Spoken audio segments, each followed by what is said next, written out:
James Taylor has just finished up a couple of sold-out concerts in Toronto that were wonderful. The band's been touring, I guess, about 7 months now, huh? Yes, I think it's something like that. Depends on what you count, you know, but yeah. 1 week to go, and then we're going home. That's right. That's right. One more week left.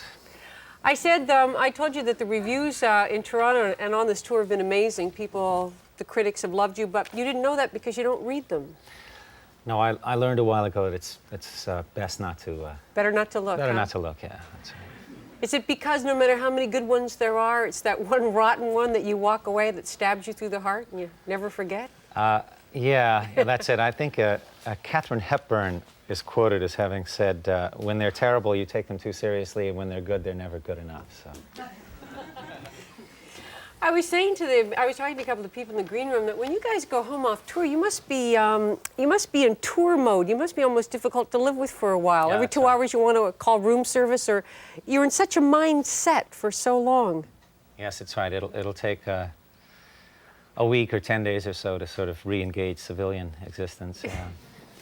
And for you, that means, I mean, for you to go home, you dream of going out sailing on the pond. Is that? With the kids or something? That'd be a nice thing to do, yeah. I don't know. I'm not sure. It's been a while since I've been home, so I think I'll just get to know the place again as much as possible. We were talking about so many things have been written about James Taylor, and you were saying that publicists need to write things about people, so they tend to always grab at the same things about James Taylor, and they present them over and over again. But if you were writing about James Taylor, for us, the fans, what would you write about? Well, I could make it very brief. I mean, I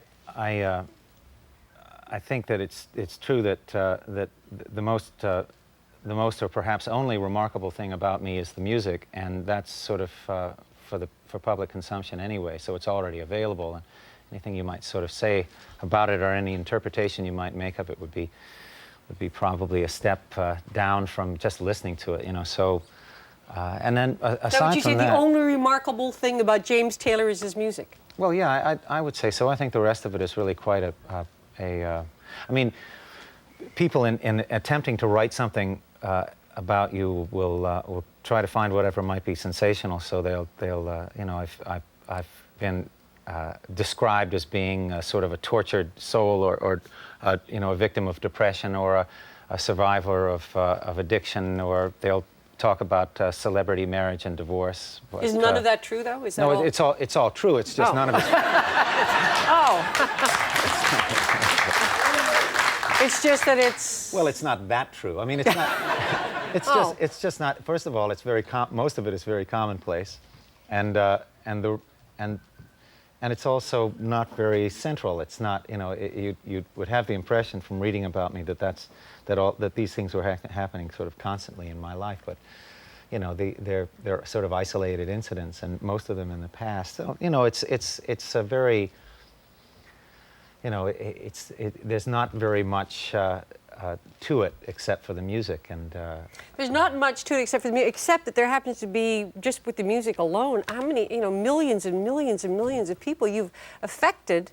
Generations, a couple of generations of people. You've had this extraordinary worldwide effect from simply your music. Do you not see it as such? No, I don't actually. Well, I wouldn't lie to you on national TV. Trust me. That's very flattering.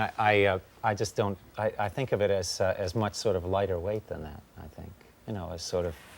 What do you think your music is then? What do you think it's been to people? I think it's been entertaining, and in some cases, people have identified with a process that I've undergone, that I've described somehow, and that has made them feel not so alone in their own experiences, and I think that's good, but. You know, I really feel uncomfortable about overselling it. You can get the same thing from talking to a friend, you know, and that's nice, but. You know, I think that's very true about your music, that a lot of it is as if you're been listening to a friend, and maybe that's why we did identify so strongly with it. You know, I would acknowledge that my stuff is very personal and very sort of self-revelatory, or very self-referred, perhaps even self-centered, but and therefore it does feel as though I think people do have the impression that they know me almost intimately if they listen to my music a lot. What's it like, just one last question before commercial, to write from your soul so that we do believe we know you intimately, to live your life in the public eye, and to be what I perceive, I mean, if I had to use one word to describe you, you seem to me to be kind of shy a little bit. You're not, and yet everything about you has been public. Your private life, your tortures, anything about you, and your music, and your innermost feelings, so... Well, we tried to sell everything we could. I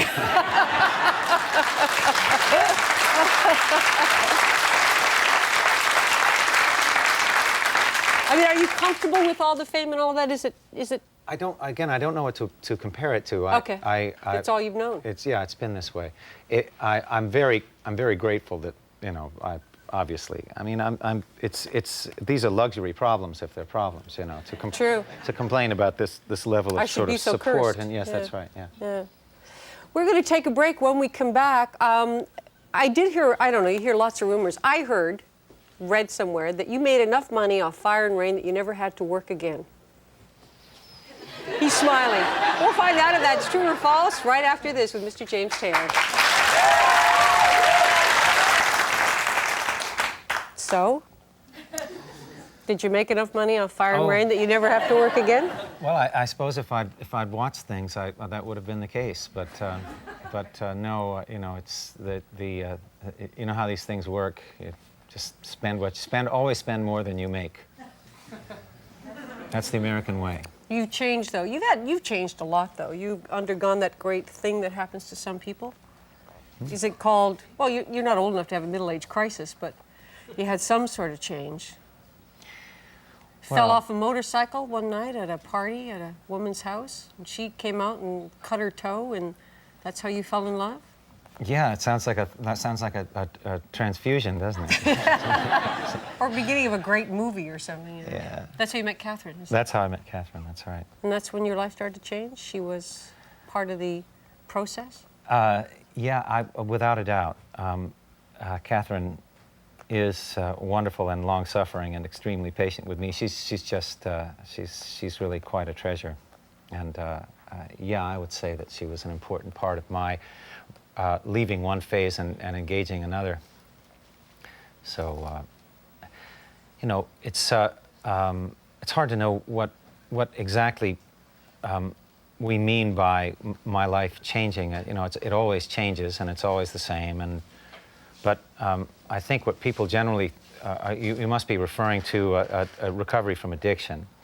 I think that was part of it. You were addicted to, well, I think a lot of things went on, but that was a big change. You were addicted to heroin, and then you gave that up, and you gave up methadone, and you gave up alcohol, and you gave up cigarettes, and you, I mean, this is a big change, you know. All of these things put together could kill you in one, 24 hours or less. You mean giving them up could kill you? Yeah. Or continue taking them to kill you. Yeah, well, you know, I took them as long as I possibly could, but I did. But I was the last person to realize it was time to let go. But was it Kathryn that made you realize you had to let go, or did you wake up one morning and say, James? Oh no, these things have all addictive substances, and most addictive behaviors have progressions, and they don't stay the same. They get worse and worse, and then there comes a point at which it's just not doing what you needed it to do anymore. I mean, always in the beginning, I think that something that's in common with most compulsive or addictive behaviors in the beginning is that it works for you and it feels great, so it offers some kind of relief. And it just slowly changes and turns on you, and then the best thing is to know when to get rid of it, to ditch it. Were you afraid when you gave it up that maybe part of your creativity or your ability to write or deal with music would go? It concerned me, but it wasn't. That wouldn't have been enough to make me hang on to it. I mean, there was no way for me to continue that way. That's all. It's boring. Essentially what it is boring. It's just the same thing over and over again. It makes it possible for you to continue to continue living badly, you know. And not evolving and not sort of changing and moving into your life in any kind of interesting way. So, you know, it starts off being exciting and it ends up being extremely square, you know, very, very dull. In the research about you, I did not know, under the category of I did not know, I didn't know that you were a great cello player as a child, and that of your family of 5 in which everybody was fairly musical, one of your brothers was a tremendous influence on you musically? Now, we should correct that Okay. false impression Not about a my great cello? ever having been a great cello player. Okay. I'm not. How about great a cello player? An enthusiastic Big but cello? mediocre cello player. I probably added the great. I probably gave you credit. See, you do that. I know. It's just. You are not formally trained in music, you tell me. Do you read music? Do you write music? No, I don't. I don't really read music nor write it, and I'm illiterate in that way. It's really it's a shameful state, but that's not the way I learned. When you create these wonderful pieces of music, where do they come from for you? Are you inspired by the one that you were driving a car and you were singing a lullaby? Are they all different sort of experiences that trigger it, or is there some kind of thematic? They don't seem to reflect anything sort of outside. I mean, occasionally they do, that's true. Sometimes they are connected with things that are happening in the world, but generally they just seem to come like dreams or personal myths, or just images like dreams, you know, that come from inside, that are sort of obviously influenced by life experiences, but somehow they just bubble up. It's like the expression of a personal language. And it feels like it feels mysterious. It feels like it's channeled or something, you know. Carly Simon said of you that a great compliment that you are a wonderful father, and I know that you're close to. She's also said that I'm a terrible father. So well, I don't know what. But what I think most ex-wives do that, don't they? Yes, they do. But I think what's important is that she said I was a wonderful father publicly, and that's a nice thing to have said. If Ben turned around and said, "Dad, I've decided, I see the road, and I'm going to be a musician, I'm going to take that same road that you've been on," what would be your best advice for Ben? Well, I would suggest some specific things to leave out, you know, but... you mean the pitfalls or the traps you got yourself into? Yeah, sure. I'd say... try to do it without heroin kind of advice? That kind of advice, yeah, you know, just a suggestion.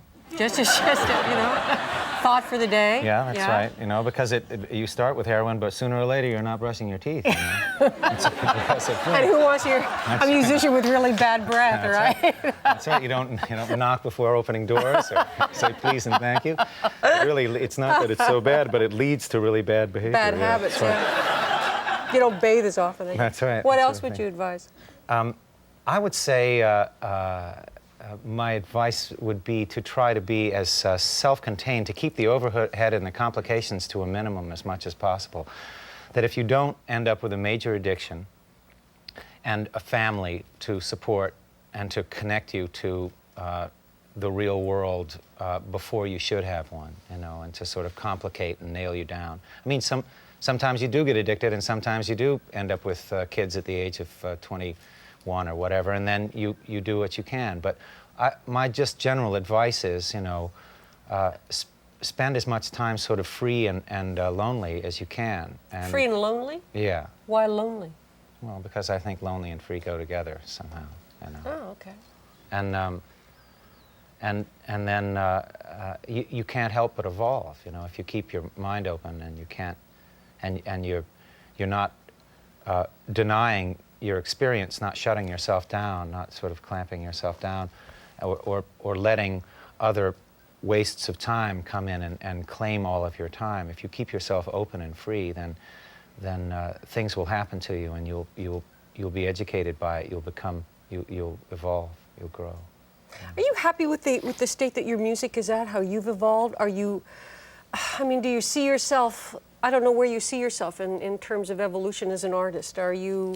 Well, if I had a clear picture of where it was going to be going, I would be doing it already. Not where it's going to be going, but where you are. Are you happy with it? Are you frustrated with it? Do you think, okay, I've got a lot more in me. I can feel it coming, or God, I'm really happy with what I'm producing no, here. I'm curious to know whether or not there's I do feel a real need to return to the source, to get back to the well, in a sense. I mean, it's one of the characteristics of being the age I am, and as connected as I am to my life, sort of extended into a grid that surrounds me with work and with family and with social connections and my career and that sort of thing.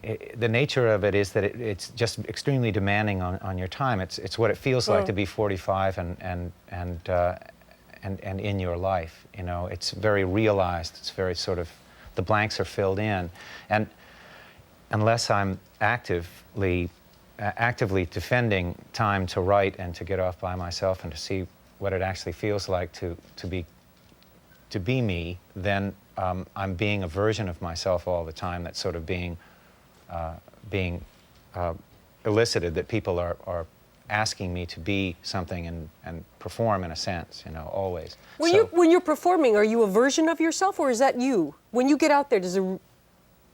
It's a version of, it is a sliding, it's a sort of a sliding scale between being actually there in the moment, present, Right. and being a repeated performance, sort of a version of myself, or a presented persona, or myself in quotations or something. But hopefully what you do is you develop that, and then as much as possible constantly try to be present in the moments, on the surface of yourself, and right at the front of the time that's passing, you know, as if you were right at the bow of the boat as it went forward. You know, that's what you want to do as much as possible, is be present, is sort of come forward from Right. that position of preparation. Yeah. They say of you that you are an extraordinary entertainer, that you are in the moment, and I know you don't read the reviews, but let me tell you what they say. They say that you're funny, you're witty, and as the evening progresses, you tend to embrace the audience and take them with you on a wonderful musical journey. Oh, Gosh, shucks. They do. They do. I read it. I read it, so I know it's true. You wrote it. We're going to let the audience speak with James Taylor right after this commercial break, and then Mr. James Taylor is going to shucks, golly gee, write for us, or sing for us, or maybe do both. We're back with James Taylor, and this is Pat, who has a question. Hi, sure. Hi, James. I just wanted to say I was at your show on Thursday and had a great time. It was a real dream come true for me. You did a wonderful job. I heard a while back you were invited to jam with President Clinton on a sailboat, or invited to sail with President Clinton. I was just wondering who else was on the boat with you. The Clintons were there, and their daughter. A professor from Brown University and his wife were there. His names escape me right now. I'm in trouble. There were a lot of Secret Service people there. In particular, I was wondering if Jimmy Buffett was on the boat with you. I know he lives up in that I think area. he might have been. I didn't see him. All right? Okay. That's what I wanted to know. Thank you. You have a question? Yes, I do. James, on your last album, your last studio album, you collaborated with Reynolds Price, and I was wondering how that came about and if you plan to work with him in the future. I met Reynolds through my wife, Kathryn, who had performed a piece of his, a television piece. It was a screenplay called Private Contentment, and that's how I met him. But he and I are both North Carolinians. I grew up about 12 miles from where he lives, and we found we had a lot in common. And we've been friends since then. That's, I guess, going on about 10 years now or something like that. Anyway, yes, Reynolds and I have collaborated on a couple of things. There's something on this on the live album. I don't think it's on this condensed version, but on the double CD there's a song of his and mine. So yeah, that's how it happened. We remain good friends, and I hope we're going to be writing some more together. Thank you. Yeah.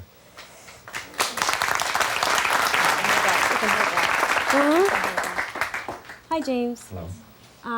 Dini touched on it a few minutes ago, but I was wondering, does Benjamin plan to pursue a career in music? I don't know really what his plans are. He seems to like music, and he plays it a lot. So does my daughter, Sally. She's has sung with some groups at school and stuff like that. I don't know really whether either or both will pursue it as a career, but the main thing is that it sort of have its own energy, and that they to do it for its own sake. You know, I think that's where it has to start, and get back to too. So. I told you that I heard that, thank you, Carly was going to be on David Letterman's show, and you asked me whether or not, if I knew she was going to perform, which I didn't. Did you ask because, wasn't there a time when she had a terrible fear about performing, and is it true that at one time she was supposed to perform and had a problem with it, and you went and helped her out? It's true that she's had a lot of problems with stage fright, I guess, that she's felt overwhelmed by that, and it's gotten in the way of her performing live, which is unfortunate, you know. Does that ever happen to you? Does the audience ever kind of overwhelm you? Or? Yeah, I sometimes feel like not quite up to it, but I think it's a different thing from that kind of overwhelming anxiety. It's more often just exhaustion, or just being too drained to feel as though I can come up with the energy for it. Yeah. Carly once performed a show in Boston at a club, and she was sick. She came down with a cold, and I stepped in and did a couple of sets when she, you know, was too ill to do it. But I don't think it was the same thing.